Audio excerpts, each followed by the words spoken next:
What's up, Coaster Demons? Today I will be doing part 1 of my top 50 roller coasters I've ridden in 2021.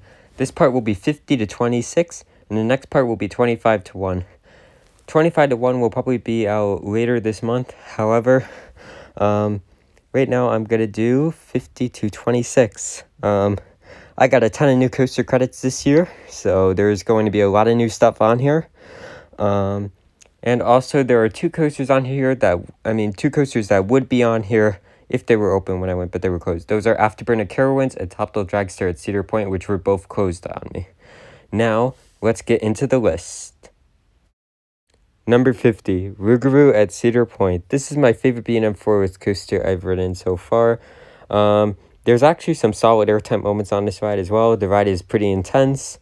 It's very smooth. It's by far the smoothest B&M at Cedar Point. I don't understand how people call this ride rough. I found it to be butter smooth throughout the whole ride. I got zero headbanging. The inversions are a lot of fun. My favorite inversion is the final corkscrew. That was a very whippy element. And also, there's this weird snap part of the ride that you get really good airtime on for some reason. The first four elements remind me a lot of Green Lantern if it was a four-wheel and way smoother, because Green Lantern gives headbanging on the first four elements, kinda. Rougarou has no headbanging at all. Also, if you sit towards the back, you're going to get some really good airtime off the mid-course. Overall, Rougarou is one of the biggest surprises for me this year, because I was not expecting it to even come close to my favorite four-wheel. I was expecting it to rank number 4 on my four-wheel list, but no, this is my favorite four-wheel and my number 50 coaster. So yeah, Rougarou is a really good ride. Number 49, Skyrocket at Kennywood. I used to hate this ride a while ago. However, after re-riding it this September, I realized that this ride is actually really good. The top hat gives some really good ejector airtime, actually. The drop off the mid-course in the back row also gives really good ejector airtime. That 0G roll is snappy. The first turnaround after the drop is pretty forceful. The final inversion gives great hang time. The final airtime holes, for some reason, gave solid floater. And you go over those slow, so it's weird how those gave airtime. The S-bends are dumb. That's easily the dumbest part of the ride. But Skyrocket overall is a really good coaster. Very underrated. It's a hidden gem at Kennywood for sure. As I said, it has great ejector airtime. Great inversion. The two inversions are great. This overall is just a really fun coaster, and it's also very smooth.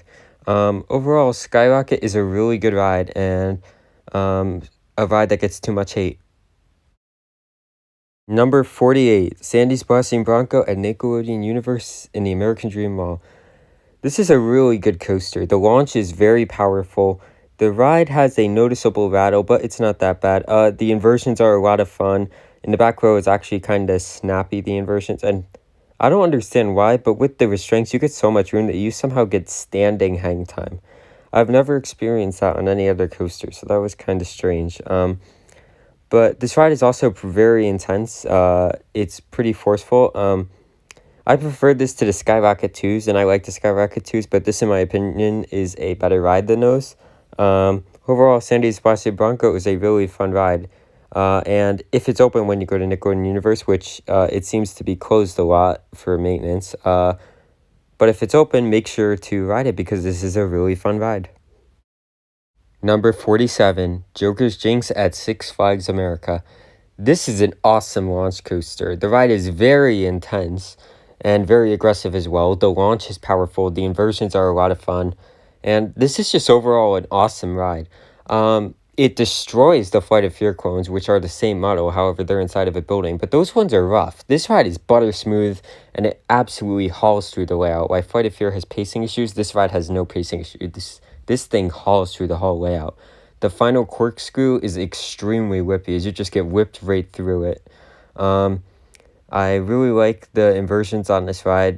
They feel way more snappier than the other Premier ride spaghetti bowl coasters I've ridden. Which are only the Flight of Fear clones, those are the other ones. But this is by far my favorite Premier Ride Spaghetti Bowl coaster I've done. And the finale part is really good. Those elements are snappy and aggressive. This is just overall a really good ride that you need to ride when you go to Six Flags America. Number 46, Viper at Six Flags Darien Lake. This is a great arrow looper. It's my second favorite arrow looper I've done. You'll see my favorite later on in the list. This ride has some really good moments, like the first loop is awesome. The Batwing is one of my favorite inversions of all time. The drop in the back row gives great full ejector airtime. The corkscrews are good. The helix doesn't pull that much force. The helix really isn't that forceful, but it's a solid helix. Viper is just overall a really good ride. As I said, this is my second favorite air looper I've done so far. You'll see my favorite a couple spots from now, actually. But Viper is just an awesome ride. As I said, pretty intense. The inversions are a lot of fun. The ride is butter smooth, actually, for how old it is. I mean, there is one moment where you kind of get some jackhammering, but other than that, Viper is very smooth. And Viper is just overall a really good ride. Number 45, the Incredible Hulk Coaster at Universal Studios Islands of Adventure. This is an awesome coaster, and I know this may seem low to some people, but let me explain. I haven't ridden this since 2015, and I rode the old version. I know when I ride this next year, because I'm going to Florida again next year, this thing's going to absolutely shoot up on my rankings. But as of now, it's 47. Anyways, this ride is awesome. The inversions are a lot of fun. They're also pretty snappy and aggressive. I do remember the ride being rattly. But the inversions and the intensity made up for it. The launch is powerful. This just overall is such a good ride. And I cannot wait to re-ride it again next year, because it's been a while since I've rode it, and I know it's going to move up for me. But from what I remember, this was an awesome coaster with some amazing elements, and yeah, it's just a really good ride. Number 44, Boulder Dash at Lake Compounds. This is a great wooden coaster. The airtime is really strong in the second half. I'd say the first half, the airtime isn't that strong, but the finale hills are a strong ejector. The first half, honestly, I found to be a little bit bland, but it was still good. The reason why the first half is really good is because the speed you're taking the elements at. It feels so fast-paced, and you just fly through the woods, and I really like that. There's another coaster that flies through the woods as well that you'll see way higher up on this list. But Boulder Dash is overall an amazing wooden coaster. However, I do find this ride a bit overrated because mostly the strong airtime moments are only towards the end of the ride. However, this ride, in my opinion, feels like you are a boulder going down a mountain. So that's a cool aspect of the ride, I think. And I love this setting of the ride, how you're like in the mountains. It's so cool. Even though I think this ride is overrated, this is still an amazing wooden coaster that I really enjoy, and it's definitely the best coaster at Lake Compounds, and I hope to get out to Lake Compounds again to ride this again sometime soon to see if it'll move up on my rankings, because I think it could. Overall, Boulder Dash is an amazing wooden coaster. Number 43, Griffin at Busch Gardens, Williamsburg. Out of the two dives I've ridden, this is easily the best B&M dive I've ridden. The airtime is very strong, as the first drop, the drop off the mid-course, and the hop into the brake run even give really good ejector airtime. The inversions give great hang time, especially that first one. You get great hang time there. The splashdown is pretty cool. However, it's nothing too special, as it's just meant to slow the ride down. But the airtime moments and the inversions on this ride are what make it so good. This ride is also pretty forceful, as you pull some good forces at the bottom of the drop. I'd say the pullout on Valraven is more intense than Griffin's pullout, but Griffin definitely has stronger airtime and better hang time, which is what makes Griffin so much better. Valraven isn't even in my top 70, while this is in my top 45.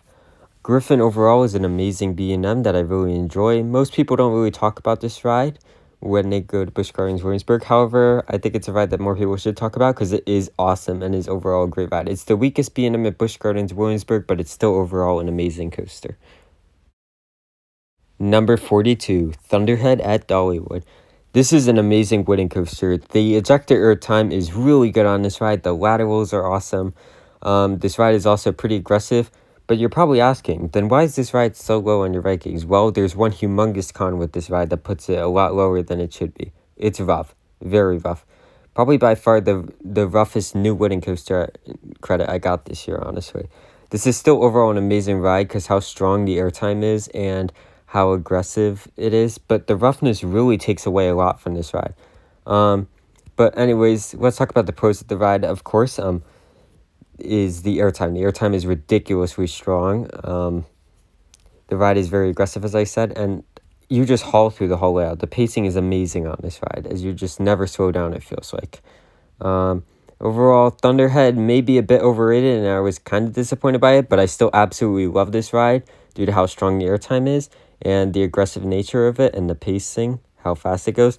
That Thunderhead earns a spot in my top 50.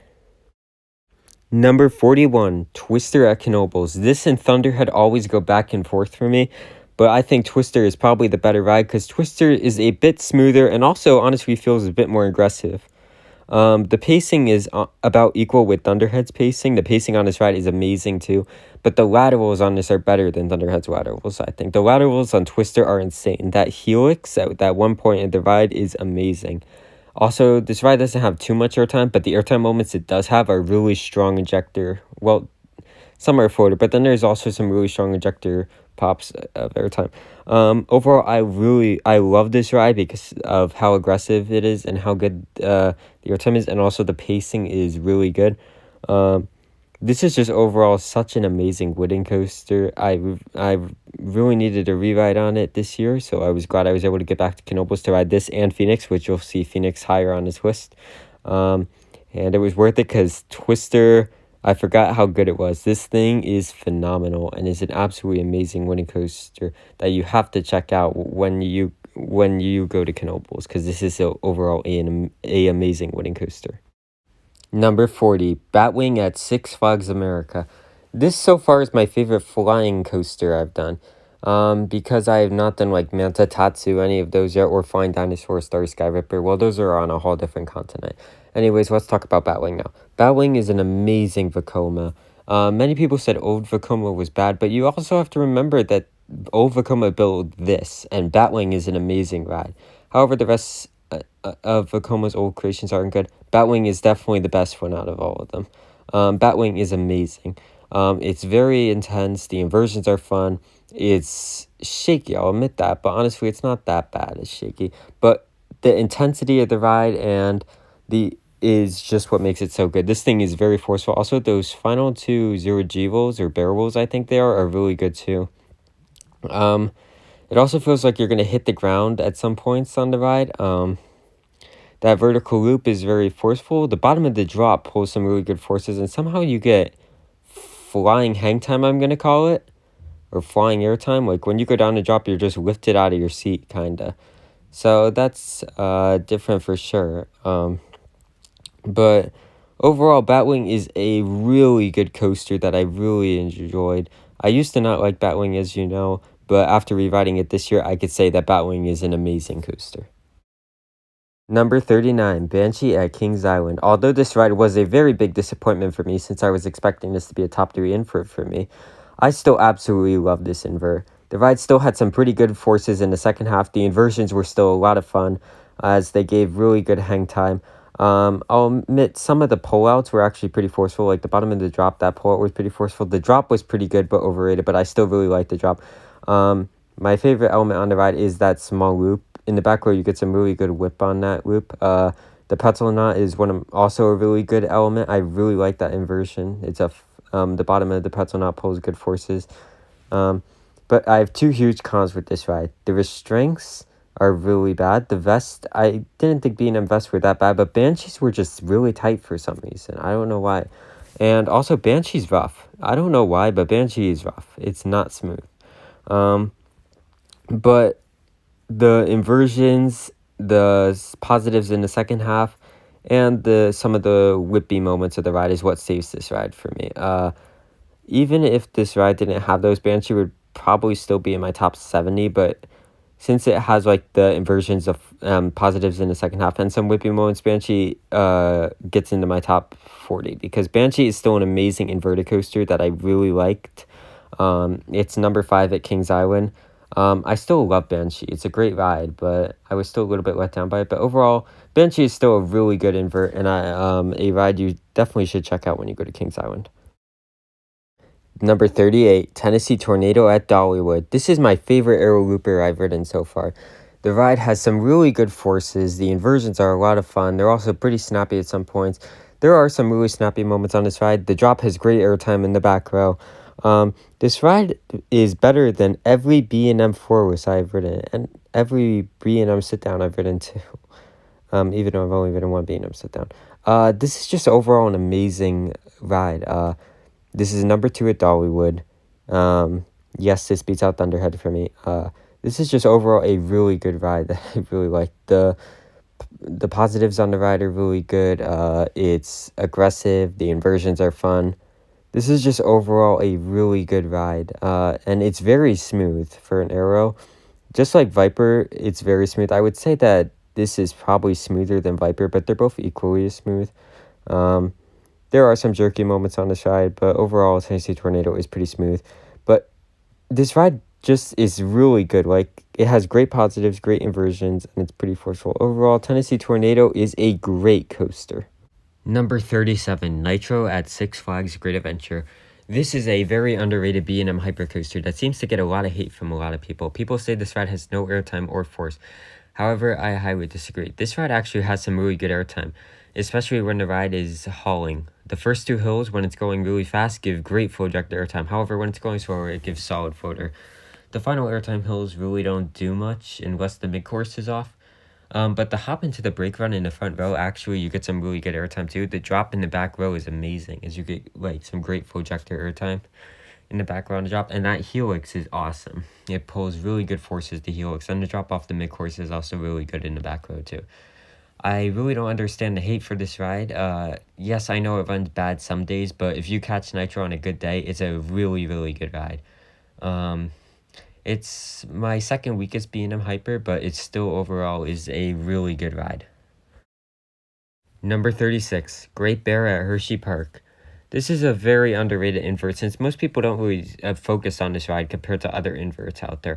Most people say this is a weaker invert, and although it probably is on the lower tier of inverts, this is still a really, really good ride.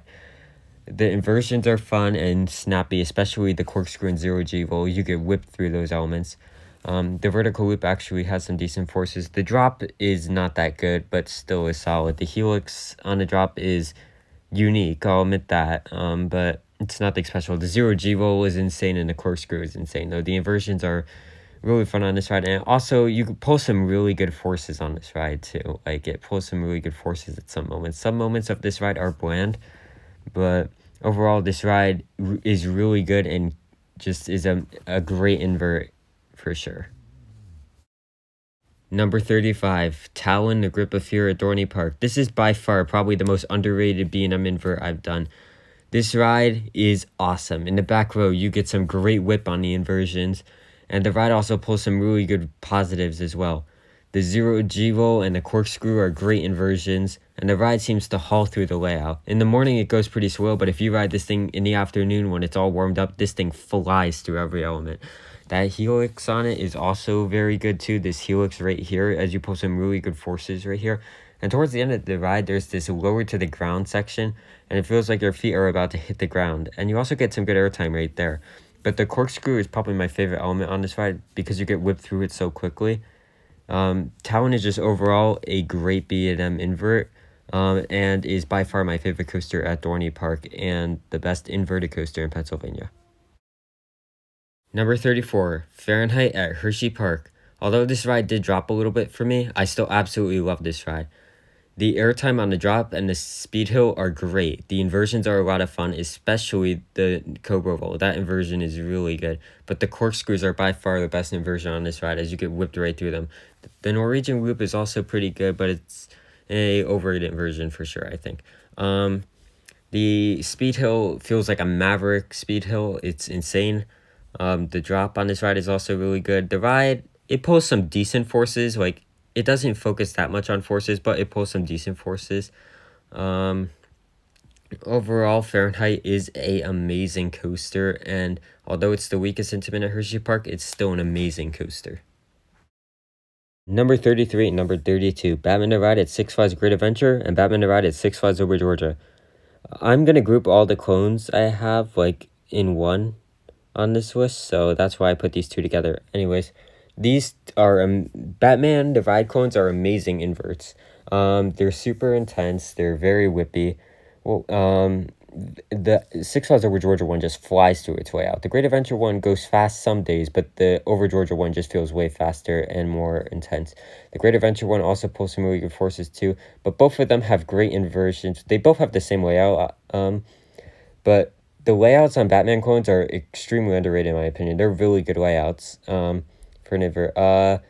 Batman clones are just great rides, and I know this, and I know having it this high on my rankings may be a bit strange, but I just love these rides. They are great B&M inverts, and when you go to a Six Flags park that has one, you should check it out. Number 31, Superman Ride of Steel at Six Flags America, and number 30, Ride of Steel at Six Flags Darien Lake. Just like the Batman and Ride clones, I'm going to group these two together. Both feel very similar. Both have equally as strong airtime. However, I felt like the Six Flags Darien Lake one had stronger airtime, probably because the restraints are different on that one. But still, both have very strong airtime, especially on the final hills.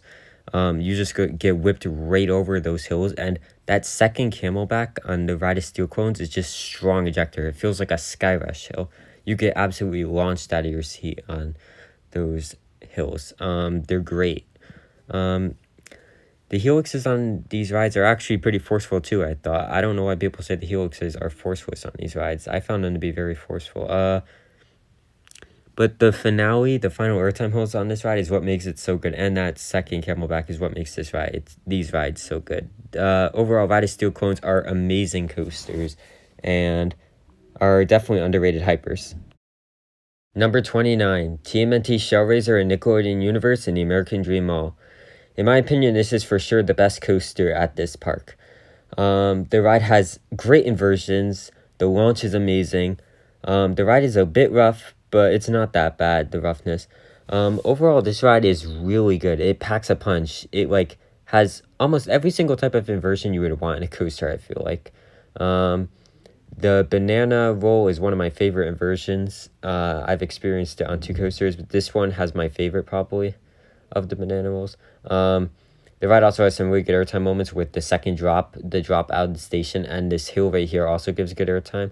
The restraints are a bit bulky, but they're not that bad.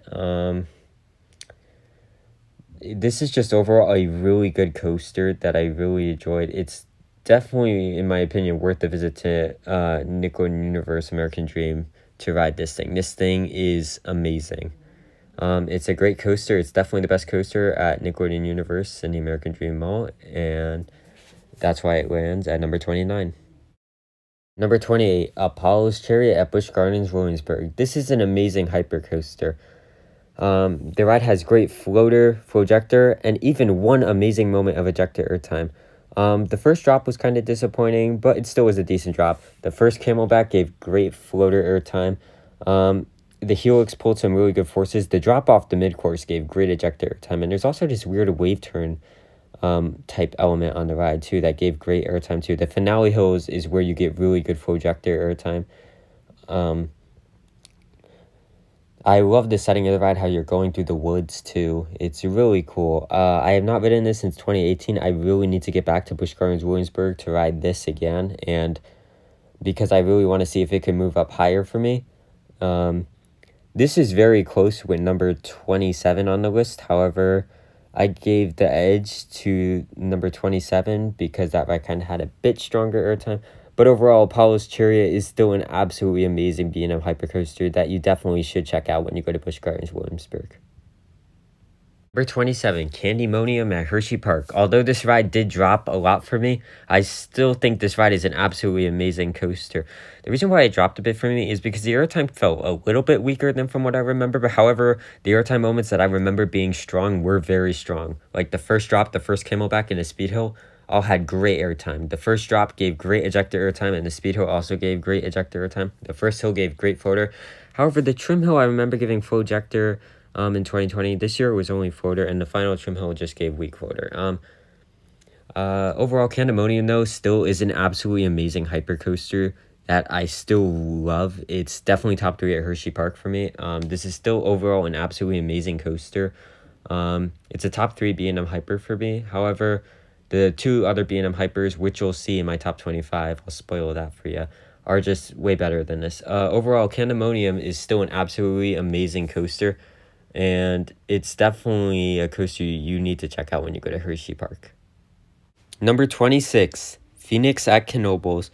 This is an absolutely amazing classic wooden coaster. The airtime is insane on this ride. Like, I mean, it depends where you sit on this ride. Like, if you sit towards the front, the hills are just going to feel stronger. In the back row, you'll still get stronger airtime, but the front row is the way to go on this ride. You just get absolutely launched out of your seat on these smaller airtime hills. Like, you just get thrown up into the buzz bar. Like, the airtime is just insane on this thing.